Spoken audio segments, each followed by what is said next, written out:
Hello, everybody, and welcome to this episode 1 of Escapists Anonymous Fantasy Fiction Book Club, a podcast where we delve into fantasy fiction books and discuss what we think about them. I'm Sam. And I'm Dan. And you'll have heard maybe in episode 0 that the book we're going to be reading for this first episode is Godkiller by Hannah Kaner.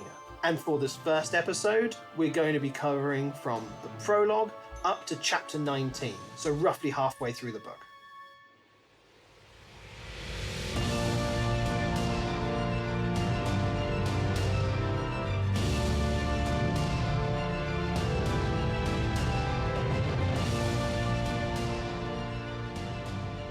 So, episode 1, it's a new start. We're recording this in spring of 2024. Time for a fresh start. Time to get in some nice new habits. And one of them for us is going to be this new podcast series. So I think the habit we're going to get into with this when we are starting a new book fresh is we're going to read the blurb on the back, see what the book's telling us and what it wants us to think about this story. We're going to go in blind when we've read this book, and we're going to try to know as little about it as possible beyond, well, judging the book by its cover. So here's what it says. You are not welcome here, Godkiller. As a child, Kissan saw her family murdered by a god. Now gods are forbidden, but they still wander the kingdom demanding worship and sacrifice. Kissan makes a living killing them and enjoys it. Until she meets a god she cannot kill. Skedi, the god of white lies, has bonded his soul to a young noble girl, and Kissan can't kill him without ending the girl's life. Kissan reluctantly agrees to travel to the ruined city of Blenraden to demand aid from the last wild gods. But the city of the gods is no place for a god killer. So, Dan, just reading that, what do you think? Does it feel that captures the feel of the book as you've kind of read the first half? Yeah, so full disclosure from me, I'm an audiobook listener. So I haven't held the physical book in my hand, and I don't think that I have read that blurb before. So my initial reactions to that, having read the first 19 chapters, are that it really introduces the feel of the story effectively. There's a kind of imagery that comes along with the words God Killer. It's quite grandiose and kind of epic sounding. Yeah. I think what I found quite fascinating about it is, having now read that first half of the book, is it really foregrounds Kissan. This is a book, as we'll discuss, that really has multiple protagonists. You know, Kissan is the first one we were introduced to, but, you know, we see this story being told from multiple perspectives. And so I find it quite interesting to go back and see that the book really wants to sell Kissan as like the sole person. And it's kind of saying it's her against the gods. You know, and I think while that does sell the basic premise, there's a lot more going on in this book than really I think that captures. Very well put. I totally agree. And one of the things that I'd noted when I was reading through those 19 chapters was some of the questions around Inara and how central she seems to be as a character. Her name isn't even mentioned in this blurb. Yeah. You know, like, it's just a girl. And she has a lot more agency in the story, as we'll discuss. Okay, let's get to the big picture. We spend the first 9 chapters being introduced to the main 4 characters, Kissan, Elagast, or Elo, Inara, and the tiny god that she's attached to, Skedi. Through various traumas and various means and various tribulations, they converge on Leskia, where they join a illegal pilgrimage to the fallen city of Blenraden. They all have their different reasons for wanting to go there, and eventually they become aware of who each other are and become inextricably linked together on this journey. On their journey to Blenraden, the pilgrimage falls apart and the group is splintered. Kissan, Elo, Skedi and Inara end up together, and they eventually make their way to Gefferton. It's there that the various tensions that have been building up in the group threaten to tear it apart. And the point at which we've read up to, Skedi has betrayed Inara by using his god powers against her. It's pretty tense stuff. Yeah. So, I mean, that's a good overview of all of it. And this is a road book. They're traveling somewhere. It's almost one of those classic hero's journeys. And of course, there's a lot more to get into. And I think now we're going to delve into who these characters are a bit more. And what's handy is the way that this book is structured is the first few chapters work through introducing each of these characters. So the prologue, which I really want to talk about, is how we're introduced to Kissen. It's a flashback, 15 years before the main event. Now, I don't know about you, Dan, but I feel that this set up the world really well. Think about the structure here. We meet Kissen. She and her family are worshippers of a water god called Osadison. And actually, one quick thing I want to say as well is Dan listens to this book. I read this book. We do not talk about it prior to meeting up. And I'm really going to enjoy hearing how we pronounce these names differently. I've been saying Elagast. You said Elagast. Instantly threw me off. And so if I'm saying Osadison, how are you saying that? I was saying Obsidian. Of course, you're hearing it. Someone's pronouncing it to you. You get the easy job. Yeah. I think I went into Waterstones to see how you spelt the names. So so I had the opposite problem. But I think in the audiobook it's Obsidian. Obsidian? Yeah. Oh, man. I mean, this is what's going to be so good, is you'll be able to correct me in all of these pronunciations, and I'll be like, actually, it's spelled like this. So they're the worshippers of a water god, Osadison, and they're sacrificed to this fire god, Seth, who is expanding her dominion over the kingdom of Telesia.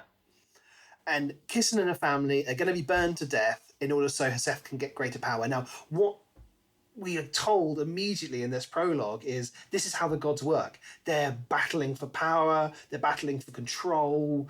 The actual act of sacrifice is one of the most powerful ways of giving them greater belief and therefore control, power, all of this. Kissen's father breaks free, saves Kissen, who's trapped under the burning house, chops off her leg, throws her into the sea, begging a citizen to save her life. It's very dramatic. It automatically explains to us how and why Kissen came to hate the gods so much. She's lost her family. When Heseth appears in the fire in front of Kissen and is like mocking them, being like, you're all going to be mine, it makes gods so real and so tactile and tangible. Kissen's father was having a relationship with a citizen. They're physical beings that you can fall in love with, have physical relationships. And so all of this is established within that prologue. And so you instantly know almost how the gods work. But there's still, what I found so impressive is they set all this up, but there's still so many new little tidbits that you learn as the story progresses. But as a prologue, I thought it was really, really strong. Yeah. And I think you've touched on a key point there. That idea of sort of loyalty, love, relationship actually counts for nothing when it comes to the gods' approach. They really go into detail or paint the picture of this family that, despite many of the other villagers, worshipping a different god, have remained loyal to a citizen, and they've sort of attached their wagon to that horse, so to speak. And when they were in a moment of need, it still took a horrible, incredibly traumatic deal just to save one family member out of however many it was, 5. Yeah, she had like 3-4 brothers, I think. Yeah. But you're right, like it's that transactional thing. This man loved a god, but at the end of the day, the god was like, yeah, but what are you going to do for me? Yeah. And it's a thing that comes up throughout, that the gods and the humans, while they can interact and be so close, is they have just a different understanding of existence as a result of where their powers come from. But there's also this interplay of, and I think this comes up quite a bit as well later on in the book, the part that we've read, is that the humans have their own kind of power. And it's that ability to withdraw and choose not to worship gods. Gods need these humans. Without them, they're nothing. Yeah.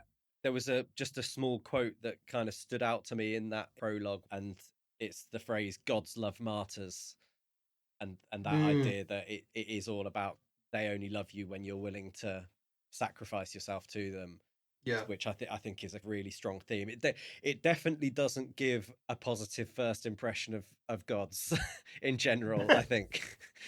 But the other thing that I noted in the prologue was just that, there's no messing around here. This is like straight into action, and it's a great way to avoid overly long kind of exposition of kind of building the world through detailed explanation of what things look like. It's like we're going to have an interaction between gods and humans and humans and humans and find out kind of what the dynamics are. And there's no person who's like, a god? What's a god? And they're like, you don't know about gods? Actually, you get a little bit of that with, I'm going to say it wrong again, Elo. Hello. You get a little bit of that where people ask him, like, you don't know about what's been happening with the king and his control of the gods since they've been banned? What rock have you been living under? But really, that doesn't serve to tell us, the audience. That's there to convey that he hasn't known what's going on. Everyone in this book knows how the gods work. There's no need to explain it to anybody. I think Hannah Kaner does quite a good job of just slipping in the information so we can learn it without it being let me hit you with some exposition. Let me hit you with some world building. Yeah, absolutely. So from that point, from the prologue, we then jump forward to the present day, which is 15 years later. And we now see Kissen as an adult, a fully trained god killer. And it's kind of like this licensed profession. I mean, I don't know about you, but it really reminded me of a Witcher from Andrzej Sapkowski's books. Yeah. Like it felt like it was a bit like Geralt of Rivia. I mean, I've played the games as well. I've watched the TV series, and this whole thing of like, oh, there's a little thing outside of a town that's causing a problem. Let's go and deal with this. But in this instance, it's a god who has been making the rivers run putrid because the people of the town aren't believing in them. And again, it's showing the mechanics of how a god can cause problems, can be not just a pest and nuisance, but wipe out towns because they're angry because they're not getting the respect that they want. Yeah. And I like that. Again, it's just showing like Kissen, we see how she's developed. She's suddenly gone from this child being running from the gods, being a victim, to getting on the front foot, being an agent of revenge for what they've done. It as a juxtaposition from prologue to chapter 1, loved it. Yeah, and there's a sense that more than just a job, it's like a sort of vocation for her. And she's fierce. She's this incredibly fearless, capable, strong god killer or Vega. And she dispatches, is it Enarast, with relative ease. It's very much an introduction to her skill and competence. Yeah, it all just conveyed how she'd grown as a character. And it's another thing that we see throughout what we've read so far, and they haven't answered all the questions on it, but she's got the curse, she's got all these other little bits of equipment, like there's a story there that's been implied, her training under another Vega, all this stuff. Yeah, and the prosthetic limb as well, which doesn't seem to hold her back in any way, shape or form. Yeah. And even seems to work to her advantage in a situation that comes up relatively soon. Yeah, in the tavern brawl where they just kind of slice and she's like, well, didn't really bother me. This is where the fantasy, can be very convenient because, this is a kind of, I mean, I'm sure you felt the same way, medieval. It's that kind of vibe. Yeah. But they also happen to have this amazing smithing ability to create prosthetic limbs that work almost like the real thing. In my mind, it was like chainmail with clockwork in it. It was like all the springs and gears. And I think over the course of this chapter where she returns to the local town that have hired her to dispatch this god, we do get a bit of a sense of what kind of world we're living in, sort of 15 years later as well, where the king has decreed that the worship of gods is banned. And like you said, this sort of medieval, certainly pre-technological, battles are fought with swords and bows and arrows. And you can picture that quite classic epic fantasy world. Yeah, I think it makes it very easy for us as British Western readers. It's something we're very used to. It's something culturally we can relate to. So, while there's mechanics of the world that are quite original, it still felt fresh, but within a very comfortable, familiar kind of setting. But after Kissen, we meet Inara. That's the next chapter. And she's doing something which I feel is a little bit cliche. It's like, how can we tell the reader that this little girl's precocious? She's inquisitive. She's snuck out of the house from her mother and she's hiding in a cart. I don't know if you got that same thing. Not so much. I think I was focused on how I almost felt like in a couple of paragraphs we learned more about the inner feelings and thinking of Inara than we'd learned about Kissen across all the time. I mean, I know we'd only spent about 2 chapters with her, but it felt like Inara was a much more open book in terms of her fears, her hopes, her feelings. And this whole world was kind of new to her and she was experiencing it for the first time like we were. Yeah, she's the closest almost that we have as this kind of vision into the world, because she's lived within the manor walls her entire life. But she's not naive, really, not in the kind of way that I think could have been very easy to fall into. Yeah. She is, and we see later on in the book, she's capable. I mean, she's not like a Mary Sue. She's believably competent. Like, she learns the skills. And so while I think it's a little bit cliched when she's like, oh, I've snuck out of the house, it works well with the character. One thing that really kind of threw me off, I don't know if you noticed this, but she has the flashback to the scene with her mother in this chapter where she's talking about, just before she leaves. And it does it really seamlessly. It doesn't have a paragraph break. It's almost like still being told in present tense. It just flows back to the mother just talking to Inara back in the house. And I thought that was a really interesting way to present it, because it really made you feel like you're inside Inara's head. And I think that kind of thing can work really well in an audiobook because of the way that the chapters are structured, that they come from the characters' perspectives.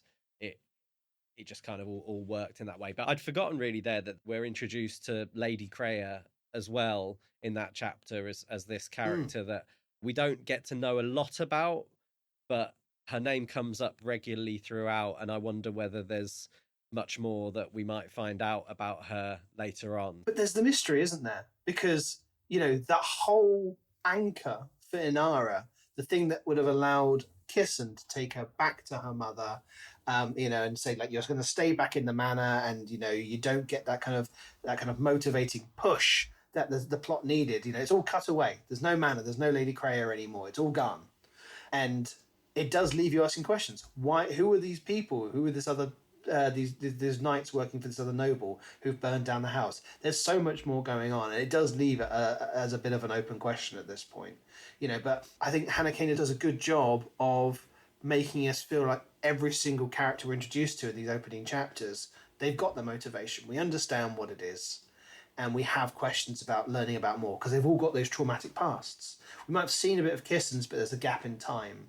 We know who Inara is, but we see even early on, Kissen says, I didn't know Lady Kreia had a daughter. And you're like, why? And no one What's else going on seems there? to. Yeah. And this is going back to some of what you were saying earlier, where I feel like Inara feels like as much of a main character as Kissen is with all of these questions. Kissen's this obvious kind of hero, wields the sword and kills the gods, but Inara's got all the mystery. Yeah. But interesting to talk about hero, because, of course, chapter 3 brings in Elo.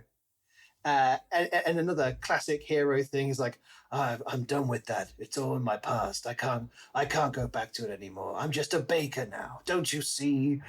It's cool they throw in the PTSD, because we're seeing it from his perspective. He's not just kind of grizzled, I can't go back. He's scared.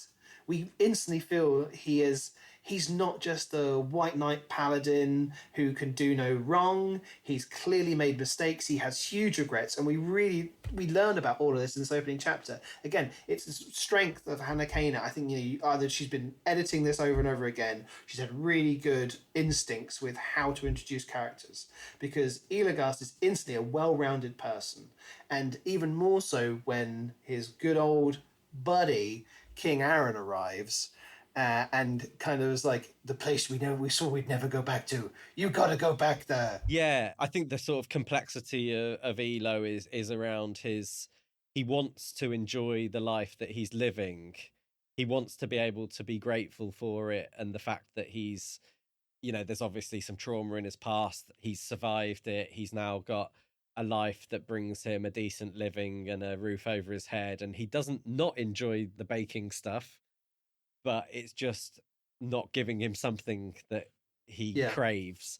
And I loved him as that whole like interaction that he has with the townsfolk, and it shows him as this like genuine good person when people can't pay for their bread, and he's this person who understands that everyone's got their challenges, everyone's trying their best, and he wants to believe the best in people. Yeah, I like how even now we can see how he and Kissen are these very opposites, because she's someone who's very much a misanthrope. She doesn't want to deal with people unless it's having a tumble in the sack with a barmaid, but at the same time she doesn't kill people. Yeah. She actively says, I don't kill people. Whereas you've got Elo, who's just like, I just want to be a simple baker. And like, you really feel like he genuinely loves baking. Like you see when he comments on Beric's dumplings, how bad the dough is. Like it is a nice character trait where he does actually like the bread. He has, just jumping way ahead, he has one of the funniest moments where they're in kind of crisis, being attacked by demons or something, and he ends up shouting at the guy about like the ingredients that he uses to make his bread, because I think there's a moment where he realizes it might be the only chance he gets to correct him, because it's been bugging him so much. Yeah, I love that bit. Yeah, that was really good. But despite all this and his noble intentions, he's a killer. He's not just killed gods, he has killed people, and he will do it again. But then King Aaron, he feels a bit of a mystery. Like he just comes in, offers this MacGuffin of like, I've got a bird's nest with a flame in my chest now because of things what happened. You got to go and put the flame back in it. And I'm left going, sorry, what? There's a whole other, like, we know that Inara's bound to a god, but is this the same thing? Doesn't he come in kind of trying to sell it as like, we're just going back there to kind of relive some old memories, and then he collapses and Elo's like, oh, you need to go back there to make a deal with a god to try and prolong your life. I thought it was interesting because we've been introduced to the idea of the king as the hero who ended the god war, which has led to this diktat around the banning of god worship across the whole of Midrun, and this kind of quite big authoritative thing when it comes to kind of trying to legislate how people think and believe. And then we meet him, and he's this kind of young man who's very sort of down to earth and normal, and he feels almost too good to be true.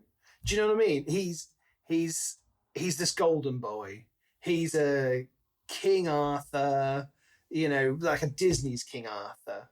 Like, oh, I have the sword, and I'm a great king. It's in my blood. It's in, I was born to do this. But also, I was never meant to be king. I was the fourth of 5 children. Yeah. I was never next in line or even next in line.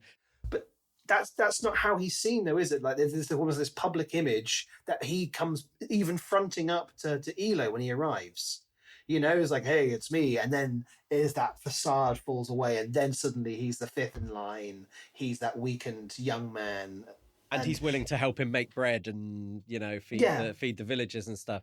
But it as the story kind of goes on, we get more of an idea of the way that law around not being allowed to god worship happens, and the way that people are treated if they're suspected of it. It's very, very authoritarian. And all of that is in the king's name, and it doesn't reflect this character that we're meeting who's interacting with Elo. Yeah. It makes you kind of question, okay, you've got these King's Guard who are going around beating up people, who are attacking them, sometimes even killing them, who are still worshipping gods. And you're like, is there some power behind the king? Does he know all of this? Or is he still, is he the one telling these King's Guards to do it? And at the moment, I'm still really hoping that he's just a naive king who's idealistic, trying to deal with these kind of sinister power brokers, because I mentioned about the other families, the other lords who he's going to compete with, and there's that kind of like almost this distant Game of Thrones style politicking going on somewhere else, and we're not privy to any of that. That's not for us. That's not for this story. And how much is Aaron back in the Saker, the new capital? How much is he getting down and dirty with all that, or is he a figurehead? That's really interesting because I hadn't thought of it from that perspective. My suspicions were around him being kind of this tyrant, but like obviously when it comes to needing someone to go and make a deal with a god over in the fallen city of Blenraiden, he'll be super nice to his old mate Elo because he knows he'll say yes. But I think there's also this thing about him being a bit of a hypocrite who he made a deal with the gods to win the God War, and then he turned on the gods that he'd made a deal with. But also, we know that he's banned the worship of gods, but he is only alive because he's made a deal with a god to have this bird's nest flaming thing. You're so right. There's automatically his very existence is hypocrisy. Yeah. Isn't it? And I'm just so inclined to, it was me being suckered in from Elo's perspective. It's like, it's my old friend. We've been through a lot, but and he doesn't want to see the bad that could be in his within Aaron. And that's Elo's nature is to kind of believe the good. But even there, we know that Elo left the King's Guard because he fundamentally disagreed with a decision that Aaron had made about, we think it's about his decision to betray the gods and ban the worship of gods. Yeah, that's my assumption. Yeah.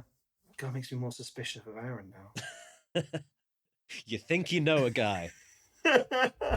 Oh, I was so naive. No, I'm sure it's fine. I'm sure Aaron's got his heart in the right place. Well, not, as the case is.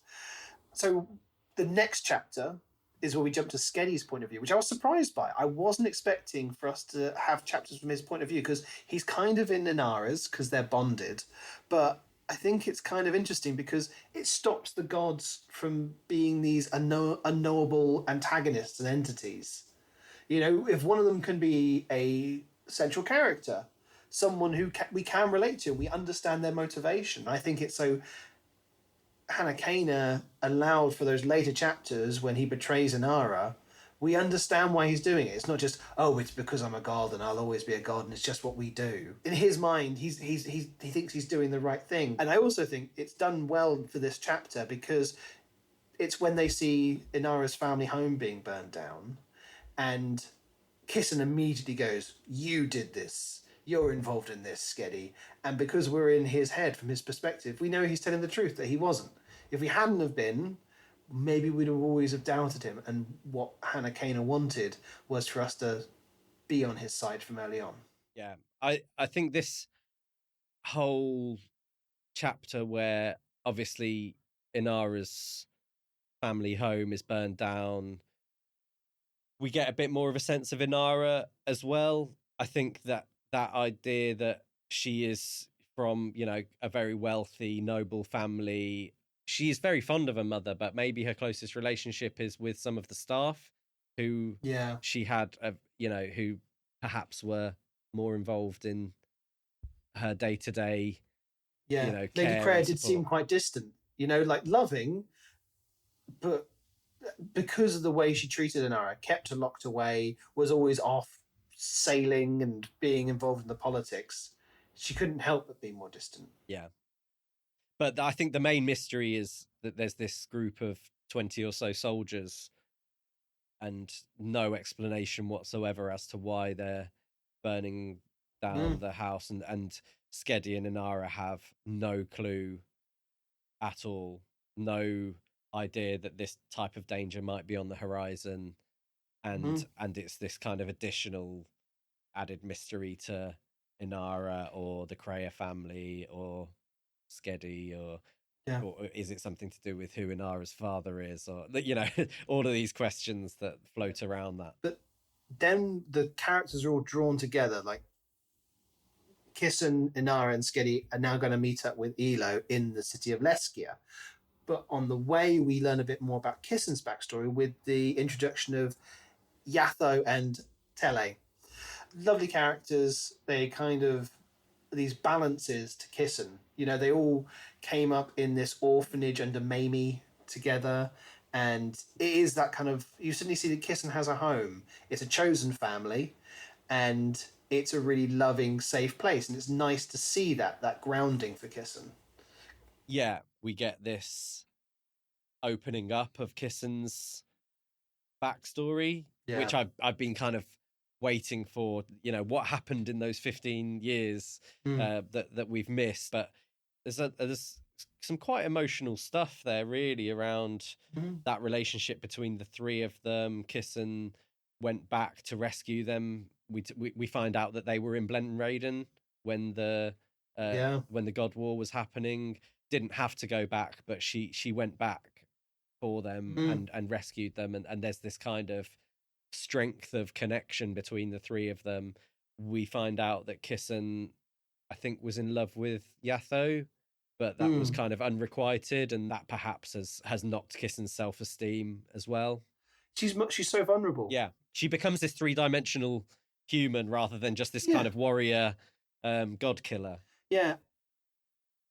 I think it's also interesting how they work as a unit, because Skedi at this point gets a little bit too relaxed. And, you know, he thinks, oh, I'm welcome here as a god. And they kind of have to just snap him back, being like, we're only welcoming you here because you're with this girl. We like this girl. And because we know Skedi a bit more, I know he's arrogant, but at the same time, I did feel for him in that moment, because it's like, he's bound to this girl. Yeah. He hasn't chosen this life. And he gets nothing but hate from all these people around him. Like, you know, he trusts and loves Inara, but he really has no one else. And he's in a hostile world. And he's just this young little god. I mean, my opinion on him does change. I was going to say that idea of him loving Inara, I think, gets challenged a little bit as we go on. Yeah.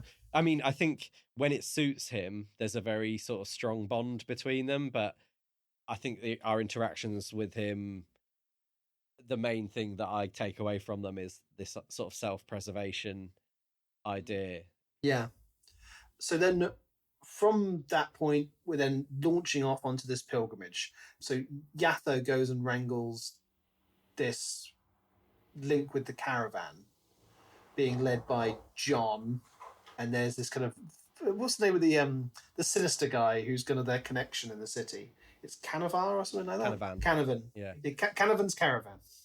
But yeah, so that dodgy guy who really doesn't like Kissen, he gets them this connection to this illegal pilgrimage, and we meet the other kind of characters who pretty much are there to, well, provide a little bit of flavour, just body count. So you've got Beric and Baxter, Michael, and Svenka Hirscher and Pauline. And they've all got different reasons for why they're having to go on this pilgrimage. And this is really good world building again. You've got Beric and Baxter, who are their fertility blessing that was put on Baxter when she was born. It's become corrupted since the goddess of midwives, Aya, has died. And it's that, again, little subtle bit of mechanic building there. You know, when a god dies, the blessings they give you, they get messed up. Yeah. They're very obviously ancillary characters. Yeah. They're very useful, I think, like we talked about, kind of developing Elo as a kind of, you know, good person who wants to help people and wants to get on with people, and giving Kissen some opportunities to be super impatient. And obviously the key jeopardy really is that they, especially Kissen and Inara, are, you know, they are assuming false identities. They're working under the assumption that somebody might still be trying to kill Inara after they burned the family home. So I think we get a sense throughout that Kissen might have quite a reputation as a god killer, but also in this caravan that they're joining, kind of nobody knows who she is, and she's this kind of obviously very distinctive looking god killer who. It's like, yeah, at a certain point, Elo has a moment where he's like, "Oh yeah, that's Kissen the God Killer. I know her from Blenraiden." So yeah, that bit did kind of bug me. There was this, in fact, there's this point just towards the end of the section that we've read up to, where it's like, oh, guess what? We all knew each other already. That did kind of bug me. It's like, oh, I've just remembered you, Kissen the Vega, and then he's like, oh, and by the way, Inara, also I did know you as a baby. I have that on my notes. That I'm like, okay, so no one knows Inara exists, but then Elo says I held you as a baby, and this gives me kind of theories about who Inara's father potentially is. Someone from the court, you mean, or Very, very, very high up in the court is my theory. you reckon? I'm totally blind here, but there's this thing whirring in the back of my head that's saying Inara is the heir to the throne. Okay, I didn't think that at all. That's really interesting. No, I thought like it was going to be something else that's introduced in another book, but it will be a god who was based at the court in Blenraiden, or something like that. You know, like because these gods are present, and you know throughout the old queens, you know, had all these gods around her, and whether it was one of the really prominent ones. Because I always feel like, what if Inara and Skedi are almost like twins? And one of them is a human and one of them is a god. Yeah, it hadn't occurred to me at all. I'm just going straight to the top. That's the kind of guy I am. Yeah. But then I guess with my theory, the plot hole with that is he only appeared 5 years ago bound to her. Yeah. What caused that? Was she sick? Did she need to be bound to a god in order to keep her alive? That could be something to do with the God War. Something could have happened during the God War that would have been happening around that time. A god dies or something else, and then so I think there is kind of potential for your theory as well. But I do think the pilgrimage is an interesting bit, because really they're moving towards where they want to go to, but they do take some nice beats to introduce more character bits. You have Kissen going off and teaching Inara how to hunt. You see her natural talent with the bow. That was pretty cool. You have the chats with some of the other people in the group, including some scene where it's actually just a conversation going on between some of the other pilgrims. Yeah, there's some really emotional stuff there, actually. There's the women who they want to die together because they don't want to live alone if one or the other dies. And then I think, like you say, there's the hunting, and we get more of an insight into Kissen, who's, you know, she's proud of Inara. And just this sense that she really kind of sees herself as, this orphaned young girl, and she's seeing this kind of same experience for Inara. Yeah, I think this is a strength of this book, in that when you have a storyline where a bunch of people who've never met each other before are thrown together, they have to travel, and by the end of it, there has to be a big, we haven't got there yet, but there's going to be the sacrifice. Like you say, gods love martyrs, so there's going to be some kind of sacrifice. One of them's probably going to die. Yeah. And you have to be able to believe that these people who've known each other for, I'm not quite sure, it's going to be like 12 days or something the journey is. Like, it's less than a couple of weeks. They have to be so attached to each other. This is felt as a loss, not just for the reader, but for them in the group. So Hannah Kaner is doing a really good job of making us feel like these people are bonding. Yeah, and it also serves as this really good contrast between Elo and Kissen, who are like super conditioned to violence and prepared to deal with it, versus these people who probably haven't seen many people die, and certainly not so up close and violently. And so we get this kind of opportunity to see the types of character that Kissen and Elo are in a really kind of dangerous situation. But also we get this glimpse into them battling together on the same side, which we've been building up to all along. We're like, okay, we've got these two very competent soldiers, warriors, Godkiller, skillful with swords and stuff. Like, we want to see what they can do when they get onto the battlefield or come up against an adversary. Because the question will always be, well, who's going to win if those two have to fight each other? Because you see the disagreement building up, don't you? Yeah. Towards the end of where we've read up to, and you're like, okay, is there going to be a fight? Because they're going to have their totally different ways of approaching how they fight. He's honourable, she doesn't kill. So what are they going to do? And the whole lead up to that, I found it really tense.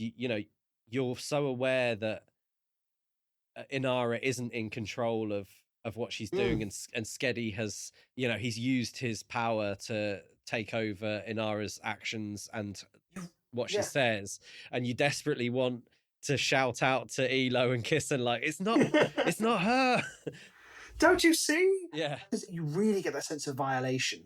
Like, it is. He's removed her agency. Mm. He thinks he's doing it for her own good. And actually, on the pilgrimage, it's set up really well because as they're traveling over those 3-4 days, whatever it is, when everything's going all right, is Skelly's like, oh, that old lady, her hips are hurting. Let me just tell her that her pain isn't there anymore. Let me, the couple are worried about continuing to travel on. Give him the strength, so it's not just all about him. And so Skelly's going like, oh, this is what my power is. I've been kept away from people for so long other than Inara, and now I'm out in the world and I can look how I can make things better by influencing, changing their minds. And so when it leads up to the point where he's decided Elo's the one we should be with, not Kissen, I'm doing this because it's better for Inara. She just doesn't see it yet because she just likes Kissen and doesn't realize that she just wants to kill me. And so he convinces himself, I'm doing this for her. But you even get a sense then it's like he knows it's because of that power, that sense of like, oh, look at me control, just a mere human. This person who he was so attached to so recently, he suddenly is like, you're a mere plaything to me. And that twist was really upsetting.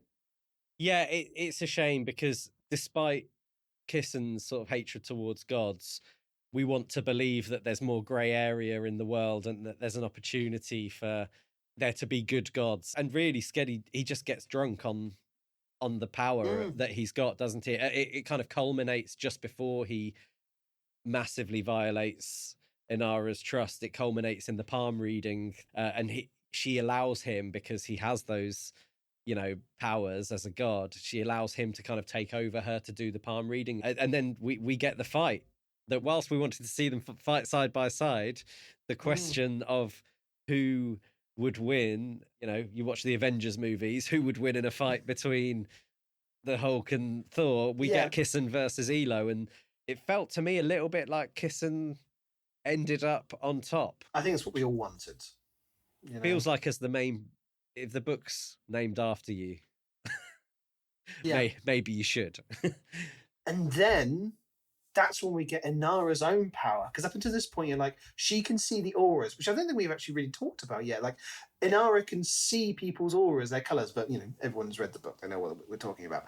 Suddenly you're like, oh, this isn't just from the god. She was able to overpower Skedi. She had this kind of like, this force that erupted out of her, which left me with more questions. Yeah, but I think also, going back to what you were saying at the very beginning around that humans are able to make a choice ultimately about which gods they place their faith in. And actually, was that a moment where Inara's faith in Skedi he's inadvertently sort of triggered that almost disconnection of faith. Yeah, this bond that they had is broken. He's now diminished in power almost. He's small, he's useless.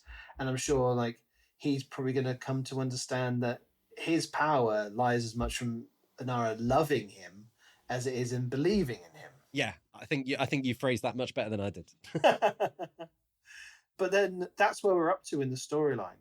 That's what we've covered. And so let's circle back round and talk about some wider themes that we want to pick out. Yeah, questions maybe that we've got moving forward. I mean, we've asked a lot of them throughout, I think. A lot. What's their link? Will we learn more about Kissen's backstory? I want to know more about Elo and what his involvement was in the war. How much did he actually cause Aaron's situation? I want to know more about what the kingdom was like when there were all these gods. How crazy was it? Yeah. We get glimpses of it, but like, I don't know.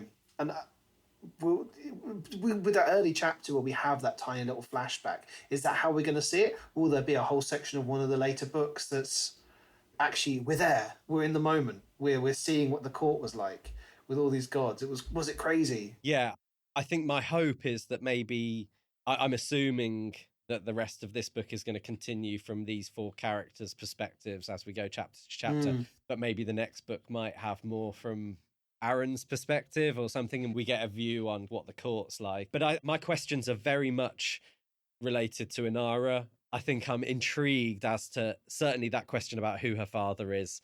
I think that's going to be absolutely key. I want to know why Inara's existence was kept secret, why her mother didn't let anyone know she existed, despite the fact that we know that Elo held her as a baby. There's some things that aren't quite adding up.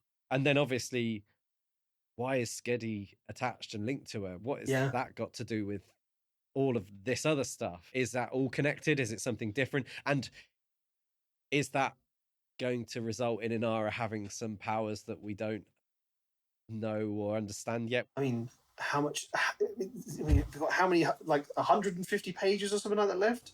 How much more of that can be answered in this one book alone? So I get a sense that there's going to be a lot left unanswered for the future ones. But I always wonder whether, when you've written the first two and you've committed it to a trilogy, whether the third one ends up being this like monster 1,000-page thing, because you're like, you know, you've got to do the story justice by that point. I have some thoughts about some of how these gods work, and I think this is what makes it quite interesting and unique in comparison to the way that someone like Terry Pratchett in Small Gods, but perhaps more like Neil Gaiman with American Gods, this idea of belief as currency. You know, it's not just powering the gods, but it's like this capitalist marketplace of ideas. Whichever god can sell who they are and what they're offering the best. And that's why Glen Raiden kind of intrigues me, because I want to see how much it was almost like a hyper neo-capitalist utopia of like gods being like, buy what I've got to offer. And then, you know, I'll give you everything. I'll give you all you want. And was there a market collapse? Is that kind of what we're seeing with when the gods all turned on each other? You know, and you see it with the big ancient gods, these 8 huge corporations, like are they the new gods and the old gods, and that's the war that happened between, you know, the new ones coming in replacing the old ones, and they weren't happy about it. Like, I think it's a really strong idea of how to do gods, because I love it. I do a lot of D&D, and there's pantheons of gods, and the ideas of belief feature a lot in the campaigns that I write, and so I love it when I come across a book like this that also wants to deal with this. And I really got that kind of like metaphor of capitalism with this whole vibe, and it was, you know, the way it strayed into political statement as well. The gods, the statues being defaced on the bridge going into Gefferton. You know, it's like the removal of these political acts. It's not just a single ruler, but it's a whole governmental structure. The overthrowing of a junta or something like that. You know, just there's been a change in government, and everything has to be erased in order to move on to the new ideology. Yeah, and I think that's I mean, that whole analogy I think is really interesting. And one of the things, touching on what you were just finishing on there, is around the king replacing the gods and wanting people to worship him almost like a god, and kind of becoming this, or wanting at least to be this godlike character. And the theme running throughout is you can't control what people think and what people believe. People will find a way to kind of pursue their faith and their belief. Yeah, because Hannah Kaner, she isn't saying whether the gods are good or bad. They're almost every single one of them is intentionally grey. You know, they're not black or white. They're all grey, and almost to a fault, because it's like they're greedy for the belief, but also sometimes they can be, you know, give gifts and stuff. There isn't a single one that we've come across that was like, oh, that was a good one, or that was very clearly nothing but bad. Like even Enarast was just desperate for belief. It was a god pushed to the fringes. They're driven by base instinct, is my kind of takeaway. Like, they're not sophisticated. Even at the very beginning with Obsidian, and who's an ancient god of the sea, it seemed very much kind of driven by the desire for martyrdom and sacrifice. But is it with the rise of Aaron? It's suddenly about humans finally having the upper hand. It's about humans supplanting them. But who knows? I guess we'll see as we read the second half, which will be what we're going to do for the next episode. Yes. Make sure you finish this book, Godkiller. Don't start the next one. We don't want to know spoilers. So thanks for listening to this episode 1 of Escapists Anonymous. We appreciate your support. If you want to support us and help us to grow, wherever you listen to your podcast, leave us a review. It really helps us to get seen by more people. If you have friends, family that are avid fantasy fiction fans, link them up to us, let them know that we exist now, and we will be active on social media, and you can find us and follow us at Escapists Anonymous Pod, all one word, on all platforms. But yeah, tune in next time for the rest of Godkiller. Yeah, see you soon.